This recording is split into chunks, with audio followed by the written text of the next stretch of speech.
0-7 series is underway, and that is Kite taking the first of the Maroons. I'm 26 years old. I play professional football for the Manly Sea Eagles.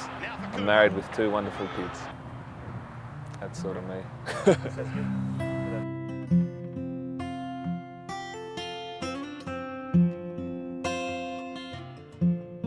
I'd say I was fairly normal 20-year-old.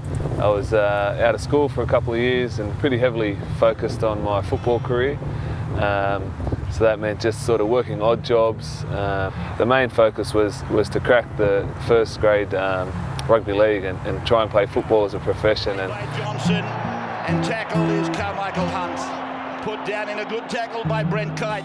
And now I wasn't doing anything out of the ordinary. I enjoyed having a drink, or a binge drink as you do in those early years, and I was pretty happy doing that. Although, you know, after the Saturday night, I found that I'd come off, a little bit of a high, and I'd be out sort of trying to chase the same thing next weekend. I got into a little bit of trouble out at nightclubs and that type of thing as a result of just probably being a bit quick-tempered, and in combination with alcohol, sort of got into some fights, and there's things I'm not very proud of there. I've heard he used to be a bit of a street fighter, so he definitely doesn't do that now. He's usually at home with the kids and watching Dora the Explorer or the fairies. I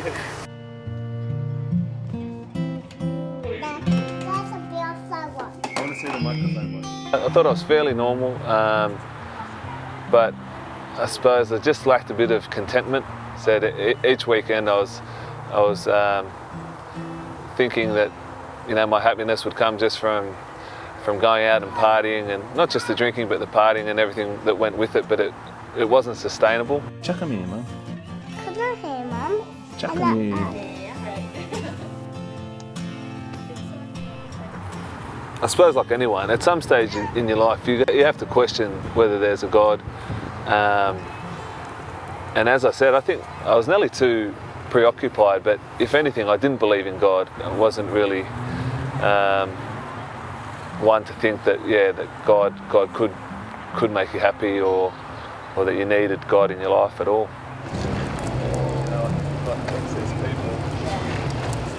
My older sister, who's someone I really trust and respect and love, just came to us and told us that she's heard of a church where miracles still happen.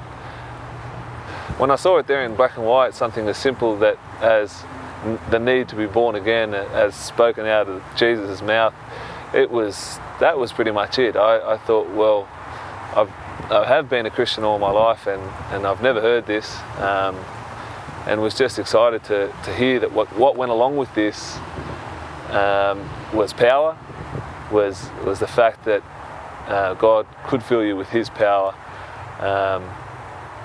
and you'd come to know God. You'd know without a doubt that there was a God. That just really appealed to me, and something I thought I got to look into this. Do you want to go through the bridge? Do you want to go through the tunnel? Do you know Daddy's tunnel? In the lead up to my conversion, hearing about repentance, changing your life, and I had sort of things that I felt guilty about. I had things I'd done in the past that were weighing on my shoulders, and when I spoke out in tongues and just knew there was a God there, I just felt forgiven. It was probably the single thing, and I just felt that I've actually found out what I'm on this earth for, that there is a God. It wasn't just a what if when you go to bed at night anymore. He was there, and I was just so sure about it at that moment that it was just so satisfying. That satisfaction that I sort of spoke about not ever getting was all there in that instance. I remember wanting to just tell everyone I knew about it. It was pretty powerful. Do Georgie? Go down the slide. What other tricks do you got? Let's show Toby your tricks. Go down the slide. Will you do the slide? Go down the slide back way. Just to know that I'm married to a man that believes in God, and that really loves me the way that a wife should be loved. He's gentle and caring, and I know that we'll definitely grow old together. and we know that God will always look after our family and our marriage.